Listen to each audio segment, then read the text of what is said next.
दोस्तों, देश भर में इस वक्त एक चर्चा खूब हो रही है। वो आप खबरों में भी देख रहे होंगे, सोशल मीडिया पर भी देख रहे होंगे।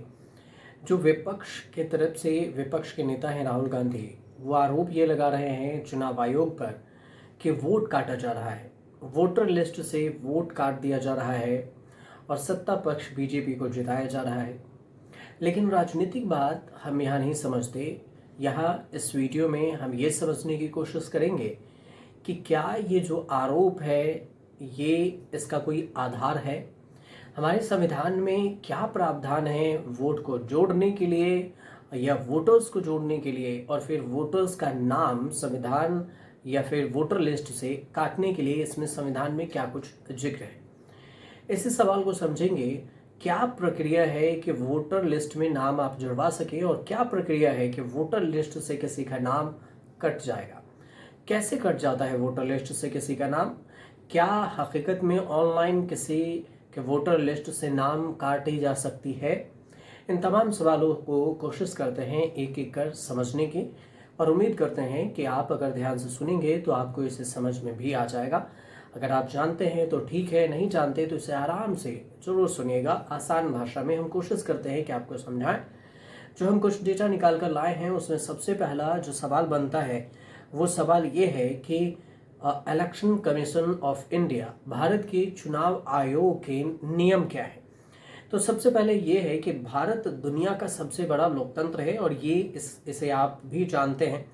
लेकिन यहाँ पर जो चुनाव वोटर लिस्ट में नाम जोड़ने की प्रक्रिया भी जटिल है और चुनाव की प्रक्रिया भी जटिल है दुनिया के बाकी देशों से।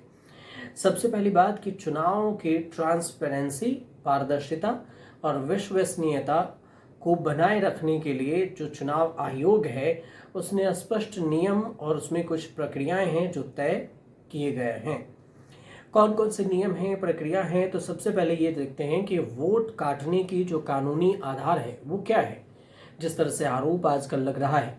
तो इसमें सबसे पहली बात है कि जो इलेक्टोरल रोल है, भारत के इलेक्टोरल रोल, इसमें मतदाता लिस्ट है, उसके रख रखाव, जन प्रतिनिधि अधिनियम 1960, जिसे आप representation of the people act 1950, ये इस कानून के तहत रखा जाता है। जन प्रतिनिधि जो अधिनियम है 1951 है, इसमें representative of the people act 1951 है, और इससे ही किया जाता है। इन अधिनियमों के अनुसार से तीन बातें सामने आती है। सबसे पहली बात आती है कि हर नागरिक जिसका नाम वोटर लिस्ट में दर्ज है वही चुनाव में वोट देने का अधिकार होता है। दूसरी बात कि जो चुनाव आयोग है ACI ऑफ जो इंडिया का है, उसके अधीन राज्य के मुख्य निर्वाचन जो चुनाव आयुक्त होते हैं वो अधिकारी होते हैं, और BLO जो वोटर लिस्ट तैयार करने वाले होते हैं और उसे अपडेट करने की जिम्मेदारी BLO की होती है, बूथ लेवल ऑफिसर की। तीसरी बात कि किसी भी प्रकार का नाम जोड़ना या फिर उसमें संशोधित करना या फिर सुधारना, हटाना, एक विशेष फॉर्म भरा जाता है और इस प्रक्रिया से ही किया जा सकता है। तो किन परिस्थितियों में वोटर लिस्ट से नाम कट सकते हैं, सबसे पहले तो ये समझते हैं। तो देखिए, जो प्रोसेस है, अगर उस प्रोसेस की बात करें, अगर फ्रॉड से नहीं काटा जाए तो पहली परिस्थिति है कि यदि किसी वोटर्स की मृत्यु हो जाती है, उसका प्रमाण पत्र उपलब्ध हो जाता है, तो उसका नाम वोटर लिस्ट से काट दिया जाएगा। दूसरा कि यदि कोई व्यक्ति अस्थायी रूप से किसी अन्य निर्वाचन क्षेत्र में चला जाता है तो पुराने क्षेत्र के वोटर लिस्ट से उसका नाम काट दिया जाता है। इसके अलावा फॉर्म 7 का इस्तेमाल होता है। फॉर्म 7 भरना होता है, जहां नया क्षेत्र चुनते समय खुद पुराने क्षेत्र से नाम हट जाता है। यदि कोई भारतीय नागरिकता समाप्त कर देता है और किसी अन्य देश की नागरिकता ले लेता है तो आपका वोटर लिस्ट से नाम कट जाता है। जो पांचवी बात है कि यदि किसी गंभीर कानूनी अपराध या मानसिक दिवालियापन जिसे अदालत ने घोषित किया हो की वजह से किसी की सदस्यता निषिद्ध कर दी जाए तो जाके कट सकता है। किसी तकनीकी वजह से एक व्यक्ति का नाम दो जगह पर जुड़ सकता है और इस स्थिति में अतिरिक्त नाम हटाए जाने के भी नियम हैं। लेकिन जब पता ही नहीं चले कि एक व्यक्ति का नाम दो से अधिक जगह पर है, वो चाहे टेक्निकल प्रॉब्लम हो या फिर ना हो, तो फिर इसे हटाना भी मुश्किल हो जाता है। उसके बाद है कि वोट काटने की जो प्रक्रिया है वो क्या है। वोट काटने की प्रक्रिया क्या है इसे समझ लीजिए। तो सबसे पहला है फॉर्म 7। इस फॉर्म को भरा जाता है, खुद कौन भरता है, या तो खुद वोटर भरते हैं या फिर पड़ोसी उसके भरते हैं या फिर बीएलओ भरेंगे या कोई अन्य जिम्मेदार नागरिक भरेगा जो उसके रिलेटिव में हो। आवेदन कर सकता है और किसी का नाम वोटर लिस्ट से हटाया जा सकता है। तो जो आरोप लग रहा है कि किसी पड़ोसी के नाम के द्वारा ही वोटर्स के नाम काटे जा रहे हैं, तो ये एक आरोप है। दूसरी बात कि वेरिफिकेशन होता है, बीएलओ जाता है और ईआरओ जो निर्वाचन रजिस्ट्रेशन अधिकारी हैं उसके द्वारा फिजिकल वेरिफिकेशन किया जाता है। संबंधित व्यक्ति को नोटिस भेजा जाता है ताकि उसे अपनी बात रखने का अवसर मिले।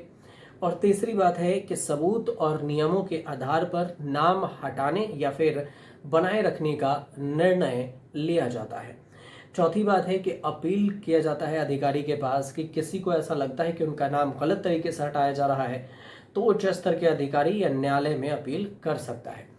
जैसा कि जो आप इन दिनों देख रहे होंगे कि विपक्ष के नेता राहुल गांधी की तरफ से आरोप लगाए गए हैं कि वोटर्स को पता ही नहीं है कि उसके नाम से बाकी के वोटर लिस्ट जो बाकी के वोटर्स हैं उनके नाम काट दिए गए हैं। तो ये जब पता ही नहीं है तो उनके जगह पर कोई थर्ड आदमी है जो उनका पड़ोसी बनकर नाम काट दिया जा रहा है। तो क्या वोट जो है ऑनलाइन कट सकता है? तो इसके लिए सबसे बड़ा सवाल इसलिए भी है क्योंकि जो प्रेस कॉन्फ्रेंस हुई 18 सितंबर 2025 को राहुल गांधी ने प्रेस कॉन्फ्रेंस कर चुनाव आयोग को कहा कि ओटीपी और सर्वर सॉफ्टवेयर से ऑनलाइन वोटर्स के नाम काटे जा रहे हैं। तो इसमें होता कैसे है समझिए। NVSP जिसे आप राष्ट्रीय मतदाता सेवा पोर्टल कहते हैं या राज्य निर्वाचन आयोग की वेबसाइट होती है, उस पर फॉर्म 7 ऑनलाइन सबमिट किया जाता है। लेकिन केवल ऑनलाइन सबमिट करने से, आवेदन सबमिट करने से ही वोट नहीं कटता। इसके अंतिम निर्णय हमेशा वेरिफिकेशन पर ही होता है। वेरिफिकेशन किया जाता है, फिजिकल वेरिफिकेशन के बाद ही नाम कट सकता है। यानी ऑनलाइन आवेदन संभव है लेकिन वोट काटने की प्रक्रिया पूरी तरह ऑनलाइन नहीं है। इसमें ऑफलाइन प्रोसेस भी अपनाया जाता है। लेकिन सबसे बड़ी बात यह भी है कि कुछ ऐसा भी है इसमें, एक अधिकारी जो है चुनाव आयोग के, उनका ये कहना हुआ जिसमें उन्होंने कहा कि नाम नहीं बताना, उनके अनुसार से कि जो फिजिकल वेरिफिकेशन है उस फिजिकल वेरिफिकेशन में ही सरकारी अधिकारी कुछ गलत कर सकते हैं और वो ऑथेंटिकेट नहीं करेंगे तो वेरिफिकेशन नहीं होगा और इस हिसाब से नाम वहाँ से काट दिया जाएगा। तो जैसे अधिकारी प्रूफ करेगा वैसे ही ये नाम हट जाएंगे वोटर लिस्ट से अपने आप। तो ये भी है, सुरक्षा के जो प्रावधान हैं वो भी किए गए हैं कि नाम ना कटे। उसमें नोटिस देना अनिवार्य हो गया है, डुप्लीकेट चेकिंग सिस्टम भी है, फिजिकल वेरिफिकेशन भी है और आपत्ति दर्ज कराने का अधिकार भी दिया गया है। लेकिन अब जो चुनाव आयोग पर आरोप लग रहे हैं वो आरोप ये लग रहे हैं कि उसने जानबूझकर ऑनलाइन वोटर्स के नाम कटवा दिए। इसमें यह भी है कि आप समझिए कि जैसे अगर मान के चलिए कि आपका नाम कट गया है या फिर वोटर लिस्ट से नाम कट जाए तो फिर कैसे आप जुड़वा सकते हैं। तो इसके लिए आपको ऑनलाइन वोटर लिस्ट देखना पड़ेगा, जिसे NVSP पोर्टल या फिर वोटर हेल्पलाइन ऐप पर जाए, रिटर्निंग ऑफिसर से शिकायत करिए। यदि नाम आपका हटाना गलत हुआ है तो उसको लिखित में शिकायत दीजिए। वोटर ID रखने मात्र से वोटर अधिकार नहीं मिलता, नाम लिस्ट में होना भी जरूरी है। तो आपको लिस्ट में नाम चेक करना पड़ेगा। अंतिम और महत्वपूर्ण बात यह है कि आपको आंखें खुली रखनी पड़ेगी कि आपका वोटर लिस्ट में नाम है या नहीं, चेक करते रहिए लिस्ट में से। और ज़रूरी है कि चुनाव के पहले ही जो वोटर लिस्ट की पड़ताल है वो भी कर लेनी चाहिए। नाम नहीं है तो चुनाव से पहले जोड़ने का प्रयास करना चाहिए।